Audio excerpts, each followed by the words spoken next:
Talking to two people who spent their careers investigating radicalisation in the UK. Douglas Murray of the Henry Jackson Society and Sarah Khan, author of The Battle for British Islam and CEO of the counter-extremism organisation Inspire. We asked both for a personal take on how to confront the problem of Islamist extremism. First up, here's Douglas Murray. Even after all these dead, all this mourning and defiance, still we learn no lessons. We remain stuck in the John Lennon response to terrorism. They blow us up, we sing Imagine. Our politicians still refuse to accurately identify the sources of the problem, and polite society remains silent or dumb. This country gave asylum to the Libyan parents of Salman Abedi. Their son repaid that generosity by killing 22 British people, one for each year of life this country had given him. We need to think far more deeply about all this. Eastern Europe doesn't have an Islamic terrorism problem because it doesn't have much Islam. France has the worst problem because it has the most Islam. Are we ever going to draw any lessons from this? Apparently not. For the time being, the game is to be as inoffensive as possible. And the rot isn't just within the Muslim communities. Consider all those retired British officials and others who shill and are in the pay of the Saudis and other foreign states, even while they pump their extreme versions of Islam into our country. Our enemies are serious. It's high time we became serious too. Sarah Khan's view. Islamist extremism is flourishing in our country. We're failing to defeat it, so what can we do about it? Whenever I say we must counter those Muslim organisations who are promoting hatred, discrimination and sometimes even violence, I'm often either ignored by some politicians out of a misplaced fear of cultural sensitivity, or I find myself experiencing abuse by some of my fellow Muslims. We need to wake up. These groups and their sympathisers tour Muslim communities, hold events and have hundreds of thousands of followers on their social media. Yet there is little counter-challenge to their toxic anti-Western narrative, which includes opposition to democracy and human rights. I've seen politicians and charities partner with and support some of these voices and groups. This is nothing short of scandalous. Many anti-racist groups will challenge those on the far right, but not Muslim hate preachers, in the erroneous belief that to do so would be Islamophobic. But it's Islamophobic not to challenge them, as it implies that all Muslims hold these views. Following the attack on Monday, it cannot be business as usual. We must counter those who seek to divide us. Sarah Khan's view there, and Douglas Murray and Sarah Khan join me now. Douglas Murray, you wrote a book, Strange Death of Europe. What did you mean in your film when you say, let's get serious? Well, several things. Just one example, let me give you. The young man who carried out this atrocious attack last Monday night was for 2 years a student at Salford University. He was on a campus which is, from its leadership to its student leadership, opposes all aspects of the government's only counter-extremism programme. They not only oppose it, they boast that they're boycotting it. They always did this. The university that he was at was against the only counter-extremism policy this state has.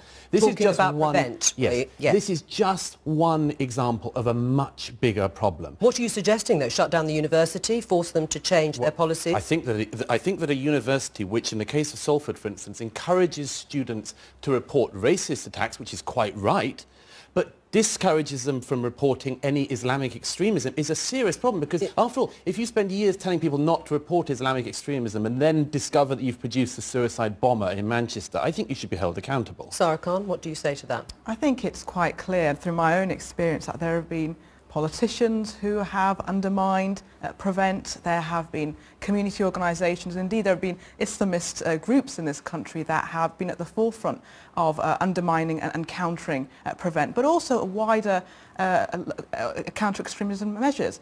And I think we have to really start getting real in recognising the fact that Islamist extremism has flourished in this country. You know, if somebody had given us a crystal ball 10 years ago when the 7/7 bombings had happened and said, look forward and you're going to see the fact that we've had hundreds of people leave this country to join ISIS, that we've had hundreds of people being convicted of Islamist offences, I think we'd be quite shocked as to the fact that things have got worse as opposed to getting better. Right, but Douglas Murray, the essence of your argument when you made those comparisons between the number of Muslims in different countries, is it that we've got too much Islam in Britain? Well, look, the answer that the Muslim Brotherhood and other extremist groups give is that the answer to absolutely everything is Islam.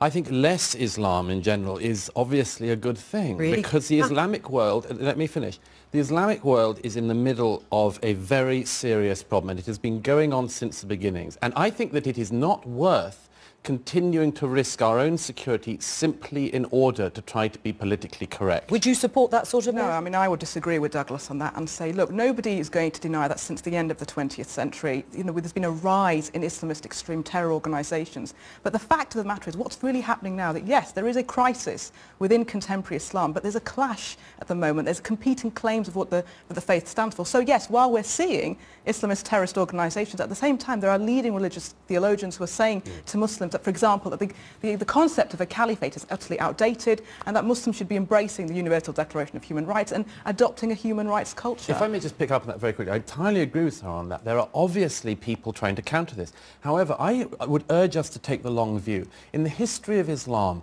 there have been many reformers, and most of the time they've ended up being the ones on the brunt of the violence and the ones being killed. I deeply admire what Sarah and other people do in this country. I want them to win.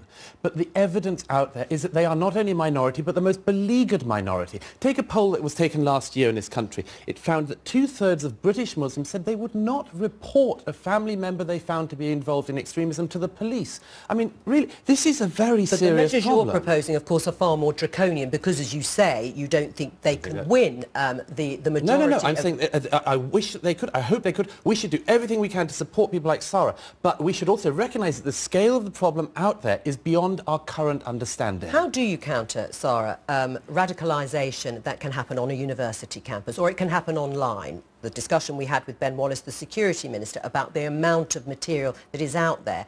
But if we really pursue in a hardline way, perhaps the sort of thing that Douglas Murray is suggesting, then gone is freedom of speech, gone is free debate and discussion as they will see it. I've always said that the best way and the most effective way of countering extremism is through the prism of human rights. We cannot abandon our human rights to fight extremism. And I have to say, where I think we are going wrong, where there's the hole, the gap, is that the lack of counterwork in actually challenging the Islamist ideals, that when you put up the Olaki image there, how many people are actually going to say we need to now counter that very strict anti-Western narrative, the Islamist ideals? That's where we are really not doing enough work. And what about the human rights point, though, that you cannot take away other people's human rights in order to protect that? I've not suggested, and I'm not suggesting anyone has their human rights taken away. I'm suggesting that we do things that make sure that 22 people don't get blown up on an average Monday again.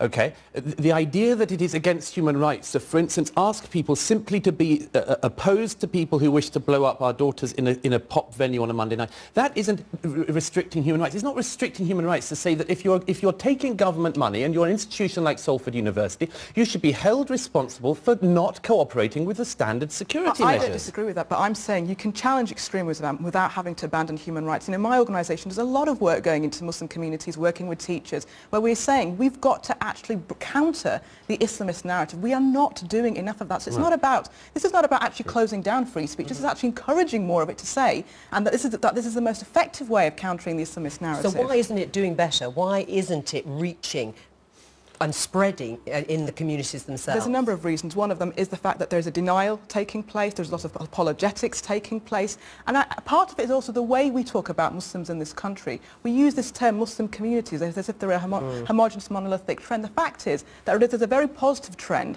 there's also a very negative trend amongst British Muslims, and we need to counter those who are promoting the idea that Muslims need to be part of a global Islamist identity. I absolutely agree. It's also the case that there is massive pushback because for a lot of Islamists in this country, they are defending the faith as they see it. We think we could advise them to a better path, but they think they are defending absolutely everything, and we need to get real about that. Douglas Murray and Sarah Khan, thank you both very much.